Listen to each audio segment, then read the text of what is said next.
informació actual del nostre municipi i voltants, però també el que fem és un recull dels esdeveniments més importants que passen al municipi, els quals fem un recull setmanal, fins i tot últimament també fem molts directes i treballem molt a través també dels nostres canals digitals. Jo crec que el nostre camí ara ens hauríem d'enfocar a anar amb un públic més jove, com ja hi estem treballant, però encara ens falta una mica de camí,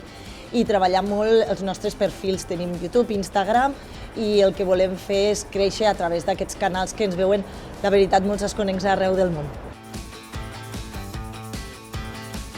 Doncs la veritat és que nosaltres com a mitjà local ens agrada molt fixar-nos en els nostres companys del territori, Vandellós Televisió, Canal Terres de l'Ebre, Canal 21, al final és una qüestió de retroalimentar-se amb els continguts i una mica, si veus que el teu veí fa algun contingut que és interessant, doncs per què no adaptar-ho també al nostre canal.